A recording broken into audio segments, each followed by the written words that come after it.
Good afternoon to everyone in their respective places today. I wanted to play that before I give you my speech on the great late Dr. Martin Luther King Jr. It's been a long time coming, and a change is going to come. It's been a long time coming, and a change is going to come. So thank you for that little clip. To my friend, President Dr. Angela Falconetti. I mean, we traveled down many roads and stuff. We had to use GPS to get there, but we both got there together. And we found our way to Tallahassee, and we fought. She and I and her staff and Board of Trustees members. So thank you for those long journeys. And our dream has become a reality in Northeast Polk, the Haines City, Davenport's Polk State College. The change gonna come, Doc. The change gonna come. $17.5 million. Change gonna come. We're working on it. We're working on it. We'll be in Tallahassee again this year, fighting some more. We won't quit. They can tell us no 10 times. On the 11th time, we're gonna get that yes. Okay. So thank you, Dr. Angela Falconetti and the Polk State College Board of Trustees and staff.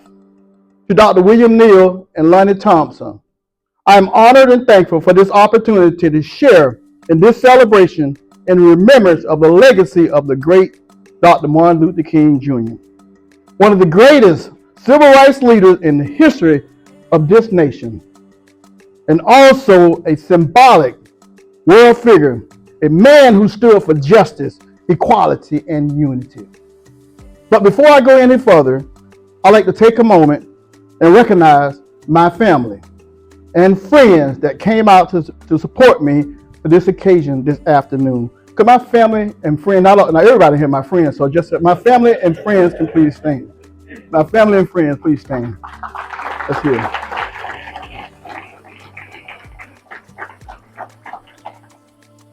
it. My wife, my mom, my two daughters, and my brother here today. So thank you all for being here. And sister, I didn't see him over, and my sister Janet. I didn't know when she came in. And her daughter Carissa. As I sat with my thoughts in preparation for this present occasion, learning from the past, working in the present, and focusing on the future, my thoughts took me back to when I was a child and how my parents was hard-working parents who went to segregated schools, who barely had a high school education. But listen to me, but yet, they managed to send 5 kids to college.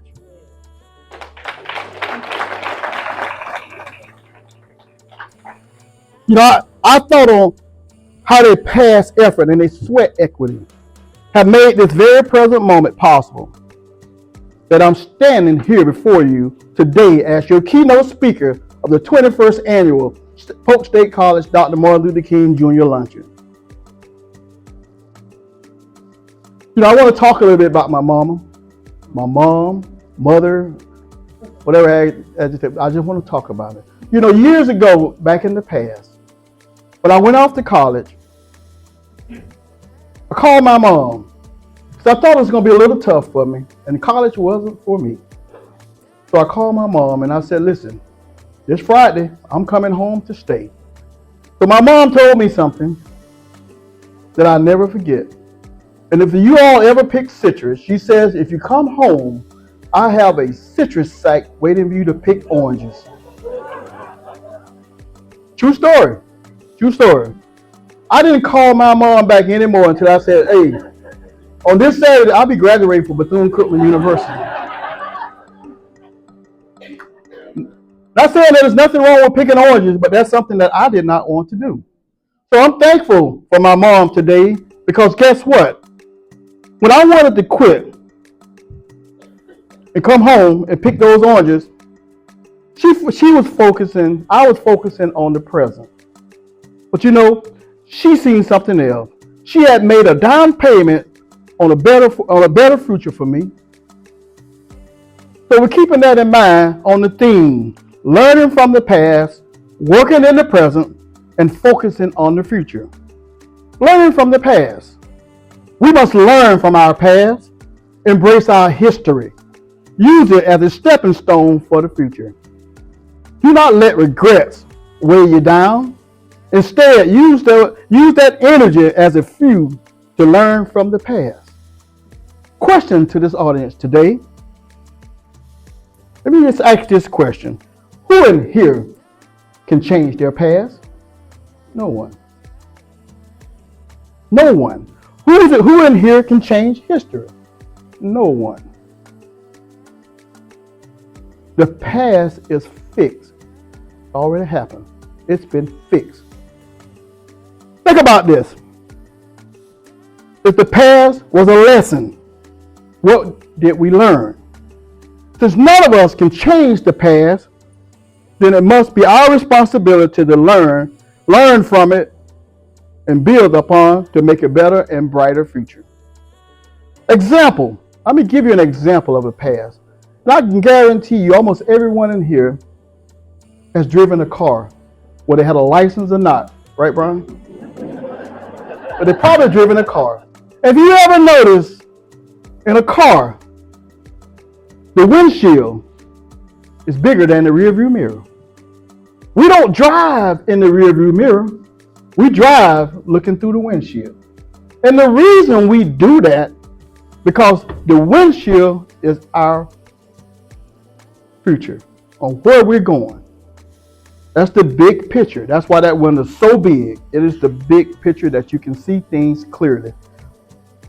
But that's why the windshield sits bigger than the rear view mirror. Now, working toward the present, we all know or have an idea what a blueprint is, right? What a blueprint is. We know it is a design to design something and some type of model or a guide. Therefore, each of us have a blueprint in our lives. My mom's blueprint was for me to get an education so I can have a better quality of life. That was her blueprint for me. I didn't realize it back then, but it was. Each day, you are constructed upon that blueprint. What are you doing to make the community better? The present is now, and the time is now. And Dr. King, I Have a Dream speech he delivered on August the 28th, 1963, during the March on Washington. He advocated for a positive change of economic social justice, and Dr. King always delivered a message of hope. He said, and I quote, regardless of the struggle, there's always hope. His hope and dream of equality, unity, and economic social justice to build a brighter, inclusive, and non-segregated society reflect today as we sit here in this diverse setting at Polk State College on his actual birthday today. Yes, we have made progress, but there's still more work to do. We need to strengthen our future. How are you working to strengthen your future? Dr. King, keep the dream alive. In order to have a better communities and strong society, each one of us are tasked with the following. Dr. King's blueprint. What structures are you putting in place? What are you building to prepare for a better future? Now, speaking on the future, in order to look into the future, it is necessary to get a clear picture of the past. In order to know where you're going, you have to first know where you've been. You can't get nowhere unless you know where you're going. You can ask me for direction and I'll tell you, use the GPS. GPS will take you where you're going, because you'll never get there if you didn't use the GPS these days. Think about an artist. An artist starts with a blank canvas. The artist may describe the future of a canvas and wanted to paint it. In other words, waiting for each of us to paint our dreams on it. The future may be something you look uncertain, but I'm reminded that Dr. King inspiring message of hope for a better future because it is filled with potential and endless possibilities. But there are a few requirements that I must say to you today. You must be proactive and have a vision. Dream like Dr. King. You must learn from the past. Don't allow your past to hold you hostage. Don't allow it. You must be courage and fearless. And fearless. I have a past. Many people thought I wasn't going to make it. But I had courage. I had courage. And I became fearless. You know, once, I always tell this story sometimes. People think that they built a hole. It was a dog and his partner. And there was a hole that a dog fell in the hole. So his partner, which is the man, trying to get his dog. So the man kept putting dirt in the hole where the dog was at. So his dog said, "Master, why are you putting dirt on me?" The master says, "I'm not putting dirt on you. I'm putting dirt in the hole to raise you up, to get you out." My past thought they had dirt on me. Thought I was in a hole. They put dirt in there.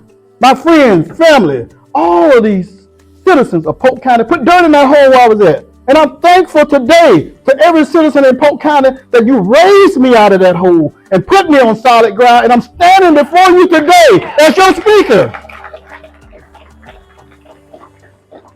I'm fearless, just like Dr. Martin Luther King was. So remember, again, you must have courage and be fearless, determined in the midst of a struggle to still believe in your ability to achieve your future goals.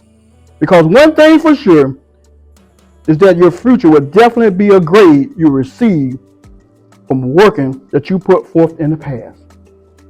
So let's keep our eyes focused toward the future. The best way to strengthen the future is to give back. Give back your time. Share your resources. Mentor someone. Coach. Volunteer. Always pay it forward. You know, you have no idea the person that you're helping may be your next mayor or vice mayor of the city of Haines City or any city. Never know where you're in. I'm about finished. I would like to conclude by submitting these 4 things for you to consider. Number 1, the past cannot be changed. It is fixed, like I said. Therefore, it would be wise to build upon it. The present is your down payment to the future. What you do every day matters. Number 3, everyone's dreams will be different. Therefore, your journey will be different too. Finally, know this. You will only fail if you quit.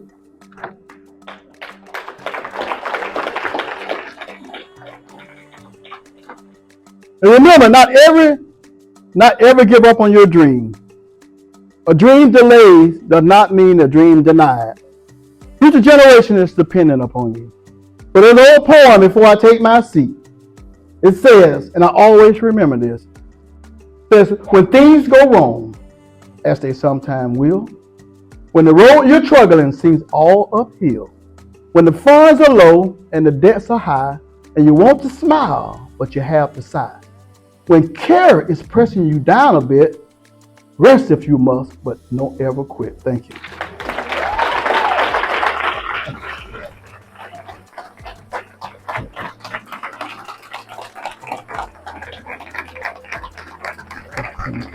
Thank you for that. Yes, thank you. Thank you.